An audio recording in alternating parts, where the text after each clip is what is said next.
Hello friends, welcome to our channel.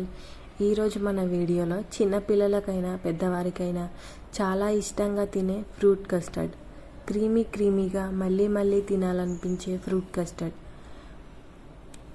దానికోసం మనం ముందుగా ఒక 1/2 లీటర్ దాకా పాలను తీసుకొని స్టవ్ పైన ఒక గిన్నె పెట్టుకొని పాలను కాచుకోండి.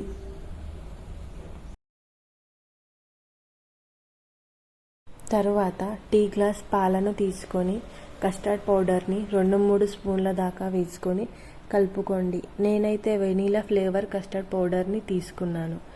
మీరు మీకు నచ్చిన ఫ్లేవర్ని తీసుకోండి. ఇప్పుడు పాలల్లో కస్టర్డ్ పౌడర్ ఉండలు లేకుండా బాగా కలుపుకొని పక్కన పెట్టుకోవాలి. స్టవ్ పైన ఉన్న పాలు అడుగు పట్టకుండా బాగా కలుపుకుంటూ ఉండాలి. ఇందులోనే 1/2 కప్పు దాకా పంచదారను వేసుకొని కలుపుకోవాలి. పాలు ఇలా ఒక పొంగు రాగానే ఇందులో ఇలాచీ పౌడర్ను వేసుకోవాలి. ఇందాక మనం కలిపి పెట్టుకున్న కస్టర్డ్ పాలను ఇందులో వేసుకొని కలుపుకోవాలి.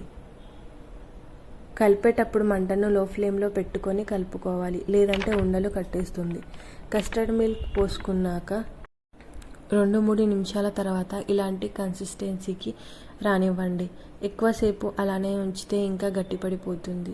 ఈ మిశ్రమాన్ని చల్లారనివ్వండి. దీన్ని ఫ్రిడ్జ్లో పెట్టుకొని చల్లారనివ్వండి. తర్వాత ఫ్రిడ్జ్లో నుండి బయటకు తీసుకోండి. ఇందులో మీకు నచ్చిన ఫ్రూట్స్ని చిన్న చిన్న ముక్కలుగా కట్ చేసుకొని యాడ్ చేసుకోవచ్చు. నేనైతే ఇందులోకి యాపిల్, దానిమ్మ, బనానా, ద్రాక్ష, ఆరెంజ్, కివి ఇంకా డ్రై ఫ్రూట్స్ని కూడా వేసుకున్నాను. ఒక్కసారి ఇలా ఫ్రూట్ కస్టర్డ్ని తయారు చేసుకొని ఫ్రిడ్జ్లో పెట్టుకొని మీకు ఇష్టమైనప్పుడు తినేయచ్చు. చాలా బాగుంటుంది.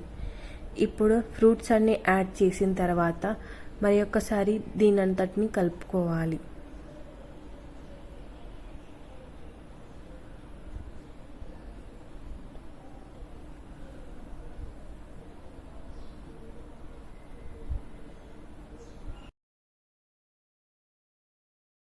మీరు కూడా ఈ రెసిపీని ట్రై చేసి ఎలా వచ్చిందో కామెంట్ చేయండి. అలాగే ఈ వీడియో నచ్చినట్టయితే లైక్ చేసి, షేర్ చేసి మరిన్ని వీడియోస్ కోసం ఛానల్ని సబ్స్క్రైబ్ చేసుకోండి.